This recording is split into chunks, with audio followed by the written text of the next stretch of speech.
నిన్న ఒక ఇంట్రెస్టింగ్ ఇది జరిగింది. నిన్న కల్వకుంట్ల కవిత గారు ప్రెస్ మీట్ పెట్టారు. ప్రెస్ మీట్ పెట్టి పక్కన all India forward block party లీడర్ని కూడా పక్కన పెట్టి నిన్న ఒక ప్రెస్ మీట్ పెట్టి మేము 40 స్థానాలు గెలిచినాం, మేము చాలా చోట్ల పోటీ చేసిన, మేము మొన్ననే వచ్చినాం, 40 గెలిచిన మా మద్దతుతోని సింహం గుర్తు మీద అని ఆమె చాలా పెద్ద ప్రెస్ మీట్ పెట్టింది. ఎక్కడ 40 ఉంది, ఎక్కడ గెలిచింది ఈమె అంటే అసలు ఈమె బయటికి వెళ్ళిందని అడుగు కూడా బయట పెట్టలే. అయితే వీళ్ళు వడ్డేపల్లి అని ఎక్కడ గద్వాల్ జిల్లా ఆలంపూర్ నియోజకవర్గం వడ్డేపల్లి మున్సిపాలిటీ, ఇక్కడ సింహం గుర్తు మీద ఆల్ ఇండియా ఫార్వర్డ్ బ్లాక్ నుంచి 8 మంది గెలిచారు. మొత్తం 10 స్థానాలు ఉంటే ఒకటి బీఆర్ఎస్ ఒకటి కాంగ్రెస్కి పోయినట్టుంది, మిగతా 8 వీళ్ళే గెలిచారు. సో దీన్ని చాలా గొప్పగా వీళ్ళు ప్రచారం చేసుకునే ప్రయత్నం చేశారు. కవిత అక్కడ ప్రచారం చేయలేదు, అసలు సంబంధమే లేదు ఆమెకి.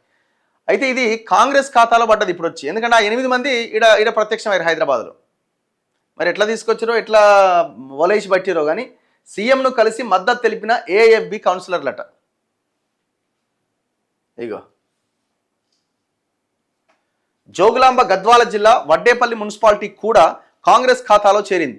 ఇక్కడ మొత్తం 10 వార్డులు ఉంటే all India forward block 8, Congress BRS చెరొక వార్డు నెగ్గినాయి. ఏఐఎఫ్బి తరపున నెగ్గిన మొత్తం 8 మంది కౌన్సిలర్లు శనివారం రాత్రి ముఖ్యమంత్రి రేవంత్ రెడ్డిని ఆయన క్యాంపు కార్యాలయంలో కలిశారు. తాము కాంగ్రెస్కు మద్దతు ఇస్తున్నట్టుగా ప్రకటించారు. వీరి చేరికలతో మున్సిపాలిటీలో కాంగ్రెస్ బలం 9కి పెరిగింది. చైర్మన్, వైస్ చైర్మన్ పదవులు హస్తం పార్టీకి దక్కబోతున్నాయి. వీరిని గెలిపించిన కాంగ్రెస్ నేత వడ్డేపల్లి శ్రీనివాస్ నేతృత్వంలో వీరు ముఖ్యమంత్రిని కలిశారు. కార్యక్రమంలో పిసిసి అధ్యక్షుడు మహేష్ కుమార్ గౌడ్, మంత్రి జూపల్లి, నేతలు మల్లు రవి, చిన్నారెడ్డి, సంపత్ కుమార్, రాజీవ్ రెడ్డి తదితరులు పాల్గొన్నారు. అయిపోయింది. ఇప్పుడు కవిత మరి మళ్ళీ ప్రెస్ మీట్ పెడుతుందా, నేను గెలిపించింది రేవంత్ రెడ్డి ఎట్లా తీసుకుపోయిండని?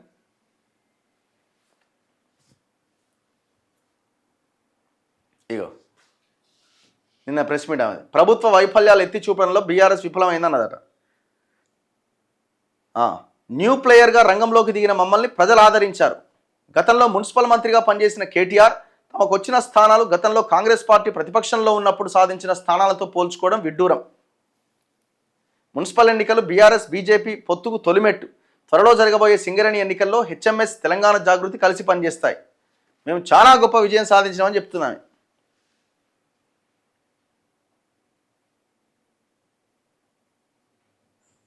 సో చాలామంది ఈ ఎస్సీ ఎస్టీ బీసీల వారిగా ఎవరెవరు ఎన్ని స్థానాలు గెలిచారన్న దాంట్లో ఒక లెక్క బయటకు వచ్చింది. ఎక్కువగా మహిళలే గెలిచిరట. యాక్చువల్గా లోకల్ బాడీస్లో మహిళలకు 50% రిజర్వేషన్ ఉన్నది, మహిళా ఓటర్లే అధికంగా ఉన్నారు. సో దీంతో మహిళలు కూడా చాలా పెద్ద ఎత్తున గెలుపొందడం జరిగింది. మహిళలదే విజయం. 54.69% స్థానాల్లో మహిళలే గెలిచిరట. విజేతల్లో బీసీలు 55.46%, ఎస్సీలు 18.8%, ఎస్టీలు 7.3%. సో కాబట్టి 55-18 ఎంత? 55, 65, 75, 73, ఇది ఒక 80% పైగా దాదాపుగా ఎస్సీ ఎస్టీ బీసీలు గెలిచారు. ఇక మైనార్టీలది కూడా కౌంట్ చేసుకుంటే 85% అవుతుంది. మరి ఎవరికి రావాలా మున్సిపల్ చైర్మన్లు, కార్పొరేషన్లు? చూద్దాం మరి ఎవరికి వస్తాయి ఏంటన్నది. నగర పురపాలక సంస్థల ఎన్నికల్లో మహిళలకు ఓటర్లు పెద్దపీట వేశారు. మొత్తం విజేతల్లో 54.69% మంది వారే ఉన్నారు. మొత్తం 2995 వార్డులు, డివిజన్స్లో మహిళా విజేతలు 1638 మంది. పుర ఎన్నికల్లో మహిళలకు 50% రిజర్వేషన్లు కాగా వాటికంటే 4.7% మంది అధికంగా విజేతలుగా నిలిచారు. వాళ్ళ శాతం 50%, అయినా వాళ్ళు 54% గెలిచారు. అంటే మిగతా జనరల్ స్థానాల్లో కూడా వాళ్ళు పోటీ చేయడం వల్ల అది సాధ్యమైంది. వారిలో 928 మంది బీసీ మహిళలు ఉంటే ఎస్సీలు 296 మంది, ఎస్టీలు 81, అన్రిజర్వ్డ్ జనరల్ స్థానాల్లో 333 మంది గెలిచారు. అంటే జనరల్ కేటగిరీలు జనరల్ స్థానాల్లో కూడా 333 మంది గెలిచారు. సంఖ్యాపరంగా చూస్తే కాంగ్రెస్లో అత్యధికంగా 851 మంది మహిళా విజేతలు ఉన్నారు. రిజల్ట్ వాళ్ళ వైపు ఎక్కువ ఉంది కాబట్టి అందులో ఎక్కువగా కనిపిస్తారు న్యాచురల్గానే. శాతం పరంగా చూస్తే స్వతంత్ర అభ్యర్థుల్లో మహిళలు అత్యధికంగా విజయం సాధించారట. 60% వాళ్ళు గెలిచిరట మహిళలు. ఇగో సామాజిక వర్గాల వారీగా చూస్తే మొత్తం 2995 వార్డుల్లో 1661 మంది బీసీలు గెలిచిరట. ఎంత శాతం? 55.46%. ఓసీలు 562% గెలిచిరట, 18.76%. ఎస్సీలు 553% గెలిచిరట, 18.46%.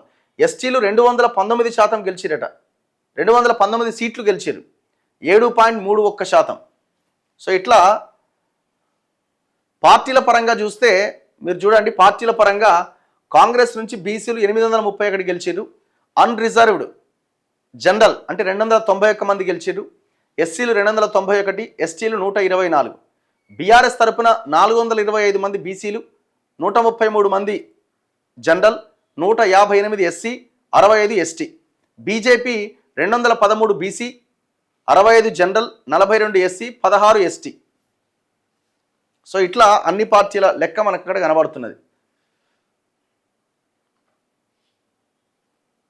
కాంగ్రెస్ నుంచి 1537 మంది గెలుపొందారు, అందులో 851 మంది మహిళలు.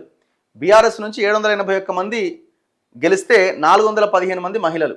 బీజేపీ నుంచి 336 గెలిస్తే 184 మంది మహిళలు. సో ఇట్లా మనకు క్లియర్ స్టాటిస్టిక్స్ అనేవి కనబడుతున్నాయి. సో ఇదే దూకుడు, ఇదే విజయాలు భవిష్యత్ ఎలక్షన్స్లో కూడా జరగాలి. ముఖ్యంగా చట్టసభల్లో కూర్చోవడానికి ఎంపీ అండ్ ఎమ్మెల్యే ఎలక్షన్స్లో ఈ తరహా రిజల్ట్స్ రావాల్సిన అవసరం ఉన్నది.